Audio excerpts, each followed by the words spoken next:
জুলাইয়ের প্রথম দিকে আমার এক বন্ধুর আমন্ত্রণে রাজশাহীতে গেছিলাম, পটিয়াতে। এটা জুলাইয়ের 5 তারিখ। 6 তারিখের বিকালে আমি রাজশাহী শহরে, সেখানে এই এনসিপির একটি সমাবেশ চলছিল। আমি সেই সমাবেশটার সামনে হঠাৎ করে, মানে একটা কাকতালীয়, আমি পৌঁছে গেছিলাম। আমি সেই শহরে ঘুরছিলাম এ কারণে।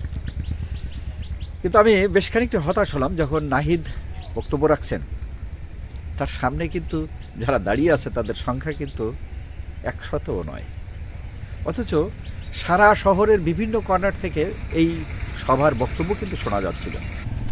সেটা তো হতেই পারে, একটি রাজনৈতিক দল একটা সভা ডেকেছে, সেখানে মানুষ কী পরিমাণ উপস্থিত হবে কি হবে না, অথবা শহরের বিভিন্ন কর্নার থেকে যেহেতু ওই সবার বক্তব্য শোনাই যাচ্ছিল, ফলে সেখানে উপস্থিত কতটা মানুষ আসবে কি আসবে না সেটা কিন্তু নির্ভর করে না। তার উপর সেদিন প্রাকৃতিক দুর্যোগও কিন্তু ছিল, একবার থেকে থেকে বৃষ্টি হচ্ছিল। যাই হোক, বিষয়টি আমি অনেকটাই উপেক্ষা করেছিলাম। পরে কদিন যেতে না যেতেই হঠাৎ করে আমরা দেখলাম যে তাদের যে জুলাই পদযাত্রার এই কর্মসূচিটা নাম পরিবর্তন হয়ে 16ই জুলাই মূলত গোপালগঞ্জ মার্চ থাকলো, মার্চ টু গোপালগঞ্জ। এই ঘটনাটা স্বাভাবিকভাবে মানুষের কিন্তু একটা উৎপীড়ন সৃষ্টি করেছিল, এবং আগে থেকেই গুঞ্জন ছিল যে সেখানে শেখ মুজিবের যে মাজার সেটা ভেঙে দেওয়া হতে পারে। ফলে গোপালগঞ্জের মানুষ বিষয়টি স্বাভাবিকভাবে নিতে পারেনি, তারা প্রতিরোধ গড়েছিল। আমরা ব্যক্তিগতভাবে এনসিপির সেই সভায় হামলাটাকে কিন্তু আমরা নিন্দা করেছি। কিন্তু তারপরে সেনাবাহিনী যখন অ্যাকশানে যায়, নিরস্ত্র মানুষের উপরে যখন গুলি চালায়, মানুষ কিন্তু এটা স্বাভাবিকভাবে নেয়নি। সারা বিশ্বব্যাপী কিন্তু এর নিন্দার ঝড় উঠেছে। যদিও সেনা কর্তৃপক্ষের একটি প্রেস নোটের মাধ্যমে তাদের অবস্থান সম্পর্কে একটি ভিন্নতর বক্তব্য দেয়া হয়েছে, কিন্তু সাধারণ মানুষ খোলা চোখে দেখেছে। বিভিন্ন গণমাধ্যমে এবং সামাজিক মাধ্যমে কিন্তু ছবি এসেছে যে সেদিন সেনাবাহিনী কি বিতর্কিত অবস্থানে তাদের অবস্থান নিয়েছিল। যাই হোক, বলছিলাম এনসিপির কথা। এনসিপি সেখানে মুজিববাদের কবর দিতে চায় এবং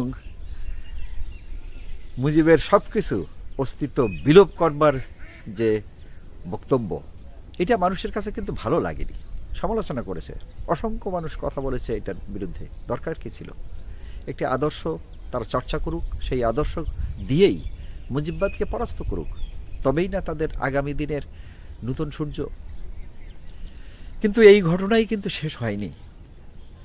গোপালগঞ্জের পাশাপাশি পদ্মার এপারে আরও ফরিদপুর, মাদারীপুর ইত্যাদির মতো কয়েকটি জেলাতে তাদের যে সফরসূচি, সেখানে সেই থেকেই মূলত কড়া নিরাপত্তায়, মানে আমরা পত্রিকার মাধ্যমে যেটা জেনেছি, 2 প্লাটুন সেনা সদস্যদের উপস্থিতিতে তারা সভা করে বেড়াচ্ছে, এবং কোনো সভাতেই তারা বক্তব্য কিন্তু কোনোভাবেই মানে স্বাভাবিক সুরে কিংবা স্বাভাবিক শব্দ চয়ন করছে না।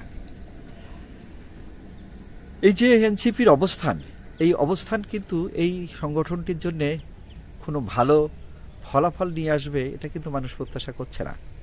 তারা চাইছিল, বিভিন্নভাবে বলা হচ্ছিল তাদের কথার লাগাম টানা দরকার, কিন্তু লাগাম টানা তো দূরে থাক, কক্সবাজারের প্রোগ্রাম থেকে সেখানের একজন প্রবীণ রাজনীতিক সম্পর্কে যেভাবে তারা বক্তব্য রাখলো, সেটা মানুষ কিন্তু স্বাভাবিকভাবে নিতে পারেনি। এটা কেন এনসিপির বক্তব্য হচ্ছে, এভাবেই কেন এনসিপির বক্তব্য হচ্ছে? কক্সবাজার তো আর টুঙ্গিপাড়া না, গোপালগঞ্জ না, সেখানে তাদের এ ধরনের বক্তব্য কেন আসলো? যে কারণে সারা কক্সবাজার তথা পুরো চট্টগ্রামে তাদের প্রতিরোধের সামনে পড়তে হলো। চকরিয়াতে সভা করতে পারলো না, আরও কয়েকটি জায়গাতে তাদের সভা করা সম্ভব হলো না। এটা তো ঠিকভাবে হলো না। মানুষ প্রত্যাশা করে যে একটি রাজনৈতিক দল, তার একটি রাজনৈতিক দৃষ্টিভঙ্গি থাকবে এবং তাদের কর্মী এবং নেতাদের আচরণ হবেও সেই সংগঠনের যে মূল আদর্শ, সেই আদর্শ প্রচার এবং প্রতিষ্ঠার জন্যে লড়াই করা, গণসংগ্রাম করা, তবেই না তাদের বিজয় আসবে, মানুষ সেটাই প্রত্যাশা করে। আজ এ পর্যন্তই, সবাইকে অসংখ্য ধন্যবাদ।